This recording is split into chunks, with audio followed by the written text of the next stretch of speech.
Hello viewers, thumbnail দেখে আপনারা হয়তো বুঝে গেছেন যে আমি নতুন একটা কয়েন সম্পর্কে আপনাদের জানাতে চাচ্ছি, যে কয়েনটা হলো লেয়ার জিরো।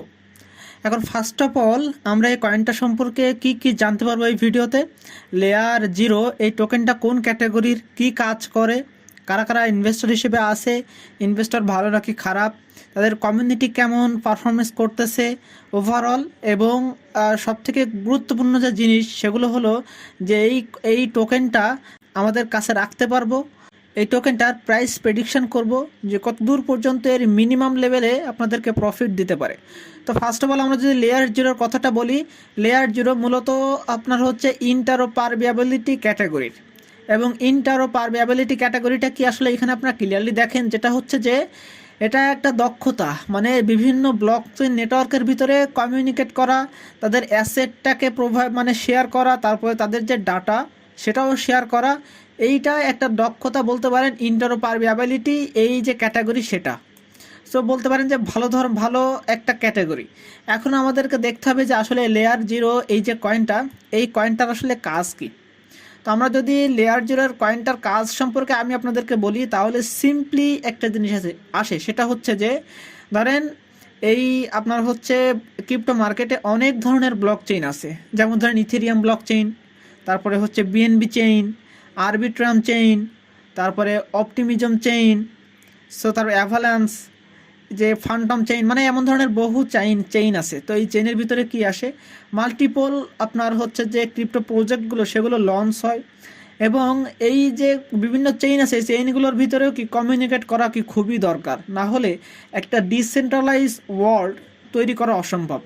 এবং ক্রিপ্টো মার্কেট এতদূর জার্নি করে আসছে, ভবিষ্যৎ প্ল্যান হলো তারা একটা ডিসেন্ট্রালাইজভাবে কাজ করবে। তো তার জন্য বিভিন্ন ব্লক চেইনের মাধ্যমে, বিভিন্ন ব্লক চেইনের মধ্যে কি কমিউনিকেট করা দরকার। এখন আমি আপনাদের এই জিনিসটা সহজভাবে বুঝাই। ধরেন আপনার হচ্ছে কোনো একটা ব্যাংকে অ্যাকাউন্ট আছে, সাপোজ আপনার ইসলামী ব্যাংকে অ্যাকাউন্ট আছে। এখন যদি এমন হয় যে ইসলামী ব্যাংক থেকে শুধু ইসলামী ব্যাংকেই টাকা পাঠানো যায়, তাহলে তাহলে জিনিসটা কি খুব ভালো হইলো। কিন্তু যদি এরকম হয় যে ইসলামী ব্যাংক থেকে অন্যান্য ব্যাংকেও টাকা পাঠানো যায়, তাহলে আপনার কি অনেক বড় সুবিধা হলো না। দেশে মানে টাকা চলাচলের বিভিন্ন পথ তৈরি হলো, মানুষ সহজেই বিনিয়োগযোগ্য করতে পারলো। তো সেই জিনিসটা ক্রিপ্টো মার্কেটেও আসতে চলেছে। এই ক্রিপ্টো মার্কেটের এই ধারণাটাই হচ্ছে ইন্টারোপারমেবিলিটি যে ক্যাটাগরি, সেটা বলতে পারেন যে এক ধরনের ব্লকচেইন ইনফ্রাস্ট্রাকচার। তো এই এই কাজটার জন্য মানে এটা কিন্তু অনেক ভালো একটা কাজ, এটা তো আপনারা নিশ্চয়ই বুঝতে পারছেন। এখন চলুন আমরা হচ্ছে দেখি আসলে এই যে আপনার লেয়ার জিরো যে টোকেনটা, এই টোকেনটার মার্কেট ক্যাপ সম্পর্কে আমরা বলি। দেখেন আপনারা এখানে মার্কেট ক্যাপ ক্লিয়ারলি দেখেন, যেটা হচ্ছে অরিজিনাল মার্কেট ক্যাপ সেটা হচ্ছে $836 মিলিয়ন মার্কেট ক্যাপ। বাট আমরা যদি এটা আপনার হচ্ছে কয়েন মার্কেট ক্যাপে দেখি, তাহলে সেখানে দেখা যাচ্ছে যে 367 মিলিয়নই মার্কেট ক্যাপ। এর কারণ কি? এর কারণ হলো এখানে দেখেন তাদের সার্কুলেটিং সাপ্লাই দেওয়া আছে যে 110 মিলিয়ন লেয়ার জিরো টোকেনটা মার্কেটে সার্কুলেটিং হিসেবে আসে। বাট যেটা আপনার হচ্ছে সঠিক তথ্য সেটা হচ্ছে এই যে এইখানে দেখেন যে 250 মিলিয়ন টোকেন মার্কেটে সার্কুলেটিং অবস্থায় আসে। সো এই হিসেবে মার্কেট ক্যাপটা কিন্তু অনেক বেড়ে গেছে, কিন্তু ধরতে পারেন যে এখনও মার্কেট ক্যাপ অনেক কম পরিমাণে আসে। এখন চলুন আমরা অন্যান্য বিষয়গুলো দেখি। আপনার যদি দেখেন ভলিউম, এইখানে দেখেন এখানে ভলিউম ইনক্রিজ হচ্ছে, অর্থাৎ মার্কেটে একটা হাইপ কিন্তু মার্কেটে তৈরি হচ্ছে। এখন আমরা যদি দেখি মার্কেটে এর যে টোটাল যে কয়েন সেটা হচ্ছে 1 বিলিয়ন কয়েন, যেটা ম্যাক্সিমাম, এর উপরে আর তৈরি হবে না। যেটা একটা কিন্তু ভালো খবর যে 1 বিলিয়ন টোকেনই মাত্র অ্যাভেলেবল।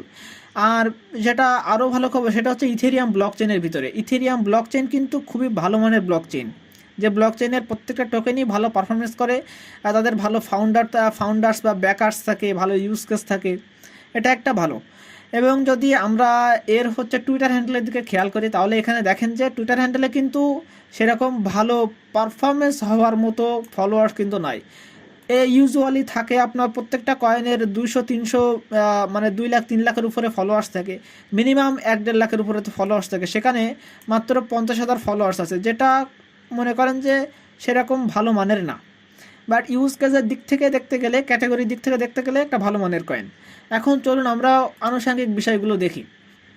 এইখানে যদি আপনারা একটা জিনিস খেয়াল করেন যে আপনার এই যে লেয়ার জিরো, এই লেয়ার জিরোর যে ফাউন্ডার্স বা ব্যাকাররা আছে তারা কি মানে কোনো ভালো মানের ফাউন্ডার্স বা ইনভেস্টর কি এখানে আছে? তো হ্যাঁ এখানে আছে, যেটা হচ্ছে দেখেন ফার্স্টে আছে কয়েনবেস ভেঞ্চার, তারপর হচ্ছে সিকোয়া ক্যাপিটাল, তারপরে হচ্ছে আপনার এফটিএক্স ভেঞ্চার, যেহেতু এটা আগে ছিল, বাট হচ্ছে দেখেন এটা ইনভেস্টমেন্ট করছে সে কোথায় 2022 সালে। তাহলে বুঝতে পারতেছেন যে আপনার হচ্ছে ওকেএক্স ভেঞ্চার এখানে দেখেন ইনভেস্টর হিসেবে আছে, বুঝলেন? তাহলে বলতে পারেন যে এখানে তাদের যে ইনভেস্টর এটা এটা হচ্ছে ফুলফিল ইনভেস্টর, খুবই ভালো মানের।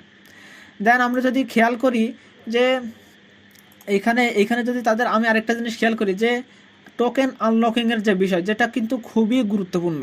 কারণ যদি এমন হয় যে টোকেন একজনের কাছেই সব কিছু আছে, বা কমিউনিটির কাছেই 50 থেকে 80% কমিউনিটির কাছে আসে মানে আসে, তাহলে হচ্ছে সেটা একটা খারাপ ওই কয়েনটার জন্য। তারপরে মনে করেন যে এই কয়েনটা যদি আনট্রাক্টেড অবস্থায় থাকে 50%, তাহলে সেটাও ওই টোকেনটার জন্য খারাপ। বাট ওভারঅল দেখতে গেলে এই টোকেনটার সব কিছু ভালো। দেখেন এখানে আনট্রাক্টেড অবস্থায় আছে কেবল 13.3%, অর্থাৎ একটা কমিউনিটির কাছে 10-12% এমনি থাকতে পারে। এটার আনট্রাক্টেড অর্থ হলো এইটা তার কমিউনিটির কাছে আছে, এবং তার কমিউনিটি এটা কখন আনলক করবে এটা তারা মানে হচ্ছে ইউজারদেরকে জানাবে না, তারা যখন তখনই এটাকে আনলক করতে পারে, যে কারণে এটা আনট্রাক্টেড, অর্থাৎ কোনো নিয়ম নীতি ছাড়াই তারা কি আনলক করতে পারে। আর বাদবাকি সব কিছু ঠিকই আছে। এখন চলেন আমরা এর পরের জিনিসটা দেখি, সেটা হলো এখানে আপনার ক্লিয়ারলি দেখেন যে মার্কেটে কিন্তু অলরেডি সবগুলো আনলক হয়ে গেছে। কমিউনিটির কাছে যে 250 মিলিয়ন টোকেন ছিল সেটা কিন্তু তারা সেল দিয়ে দিয়েছে পুরোটাই। এবং আর বাদ বাকি যে আপনার হচ্ছে স্ট্র্যাটেজিক পার্টনার্স বলেন, কোর কন্ট্রিবিউটরসের জন্য যে কয়েনগুলো রাখা আছে, তারপরে টোকেন রিপারচেসডের জন্য যে কয়েনগুলো রাখা আছে, সেগুলো সবই কি আনলক হবে। দেখেন এখানে 354 দিন পর সব কয়েনগুলো আনলক হবে, অর্থাৎ বলতে পারেন যে আগামী 1 বছর এই কয়েনটা হোল্ড করলে আপনার খুবই লসের পরিমাণ খুবই কম হবে, কারণ মার্কেট তখন ঊর্ধ্বমুখী থাকবে এবং এই কয়েনটার প্রাইস দেখবেন যে খুব বেশি বাড়তে থাকবে। এর ভিতরে কোনো কয়েন আনলকিং নেই এই কারণে। আপনারা যদি একটু খেয়াল করেন, দেখেন নেক্সট কয়েন আনলকিং হবে 2025 সালের জুন মাসের 20 তারিখ, এর আগ পর্যন্ত। বুঝতে পারছেন? তার মানে এই পর্যন্ত আপনি এই কয়েনটাকে অনায়াসে হোল্ড করতে পারেন। এবং যদি আমরা আপনার এই টুইটারের কেমন পারফরমেন্স করতেছে এদের যে কমিউনিটি, সেটা তাদের আপনারা ক্লিয়ারলি দেখতে পাচ্ছেন যে স্কোর সেটা মোটামুটি ভালো, এমন না যে খুবই ভালো, বাট মোটামুটি লেভেলের থেকেও ভালো। যে 375 একটা গুড একটা আপনার স্কোর বলতে পারেন যে টুইটার স্কোর .ioর ক্ষেত্রে।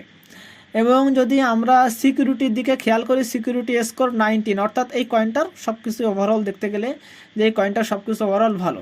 এবং যদি আমরা সর্বশেষ যে জিনিসটা দেখি যে আপনার এই কয়েনটা তার যে আপনার লঞ্চিং প্রাইস থেকে এখন কত পার্সেন্ট ডাউনে আছে, অ্যারাউন্ড 41 থেকে 42% ডাউনে আছে, অর্থাৎ ওভারঅল দেখতে গেলে সব কিছু এই কয়েনটা কেনার ফেয়ারে আছে। এবং এই কয়েনটার ইনভেস্টর বলেন, ব্যাকার্স বলেন, তারপরে ইউজ কেস বলেন, ক্যাটাগরি বলেন, সব দিক থেকে এই কয়েনটা একটা পারফেক্ট। এবং এই যে বুলরান আসতেছে, এই বুলরানের জন্য একটা পারফেক্ট কয়েন হিসেবে এই কয়েনটাকে রাখা যায়, লেয়ার 0, যেটা আপনার হচ্ছে আমরা যদি এখানে আপনাদেরকে দেখাই, আপনারা এখানে ক্লিয়ারলি দেখেন এটা কিন্তু আবার বাইন্যান্স ল্যাবের পোর্টফোলিওতে ছিল, কয়েনবেস ভেঞ্চারের পোর্টফোলিওতে ছিল, অর্থাৎ একদম সুপরিচিত মানে ভালো একটা কয়েন। এখন আসি আমরা এই কয়েনটার প্রাইস প্রেডিকশন করব। সো প্রাইস প্রেডিকশন করতে গেলে আমাদের ফার্স্ট অফ অল দেখতে হবে যে এই ক্যাটাগরির যে কয়েনগুলো, তাদের যে উপরের যে কয়েনগুলো তাদের মার্কেট ক্যাপ কেমন। এখন যদি আমরা এই ক্যাটাগরির উপরের দিকে চলে আসি, আপনারা এখানে দেখেন যে টপ ইন্টারোপারমেবিলিটি যে ক্যাটাগরি সেটা। এবং আপনারা এখানে ফার্স্টেই যে কয়েনটাকে দেখতে পাচ্ছেন সেটা হচ্ছে আইসিপি, অর্থাৎ ইন্টারনেট কম্পিউটার।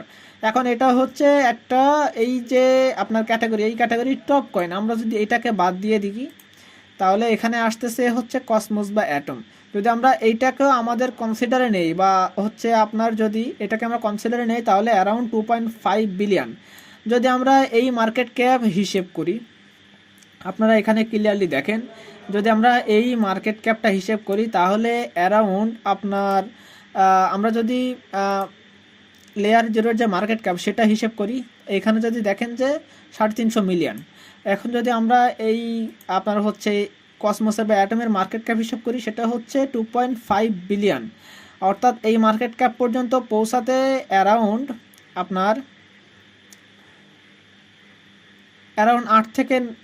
8 থেকে 9 বা 10 গুণ আপনাকে প্রফিট দিতে পারে মিনিমাম লেভেলে। মিনিমাম বলতে এটা যেটা প্রেডিকশান করা যায়। এখন ধরুন মার্কেট ক্যাপ ওদের আপনার যদি আমরা এই মার্কেট ক্যাপ হিসেবে ধরি, এখানে দেখতে পাচ্ছেন যেটা আলটিমেট বা যেটা পিওর মার্কেট ক্যাপ, সেটা হচ্ছে মানে পিওর যেটা সার্কুলেটিং সাপ্লাই, সেটা হচ্ছে 250 মিলিয়ন টোকেন। এই 250 মিলিয়ন টোকেনের মার্কেট ক্যাপ হিসেব করলে হচ্ছে 831 মিলিয়ন, এবং এই মার্কেট ক্যাপ যদি আমরা কনসিডারে নেই তাহলে প্রাইস এখানে আসতে পারে 4x। অর্থাৎ আমরা যদি এই মার্কেট ক্যাপের হিসাব করি তাহলে অ্যারাউন্ড আসতেছে 4x, অর্থাৎ আপনার এই কয়েনটা মিনিমাম লেভেলে আপনাকে 4 গুণ প্রফিট দিতে পারে। এখন আপনারা এখানে একটা কথা আছে, আপনারা এখানে ক্লিয়ারলি দেখুন, এই যে 250 মিলিয়ন টোকেন মার্কেটে সার্কুলেটিং সাপ্লাই আসলো, এটা কিন্তু খুবই শীঘ্রই আসলো, যেটা এখনও কয়েন মার্কেট ক্যাপে আপডেট হয়নি। অর্থাৎ মার্কেটে সার্কুলেটিং সাপ্লাই কেবলই কমে মাত্র, এখন এখান থেকে প্রাইস বাড়ারই টাইম। তো সেই হিসেবে যদি ধরেন তাহলে এখান থেকে খুব ভালো মানের আপনার হচ্ছে প্রফিট জেনারেট করতে পারবেন। তো ওভারঅল কয়েনটার কথা যদি আমি বলি, সব দিক থেকেই পারফেক্ট, এবং এই বুল রানের জন্য আপনার পোর্টফোলিওতে রাখাটা খুবই ইম্পর্টেন্ট। সো এই ছিল আমার আজকের এই একটা কয়েনে ইম্পর্টেন্ট ভিডিও যদি ভালো লেগে থাকে তো অবশ্যই আমার ভিডিওতে লাইক, কমেন্ট এবং শেয়ার তো আমি চাই। সাথে যারা এখনও পর্যন্ত আমার ভিডিও নিয়মিত দেখেন কিন্তু সাবস্ক্রাইব চ্যানেলটা করেননি, তারা অবশ্যই সাবস্ক্রাইব করে আমার পাশে থাকবেন। তাহলে আমি অনেক বেশি মোটিভেটেড হই এবং নতুন নতুন ভিডিও আনতে অনেক বেশি আমার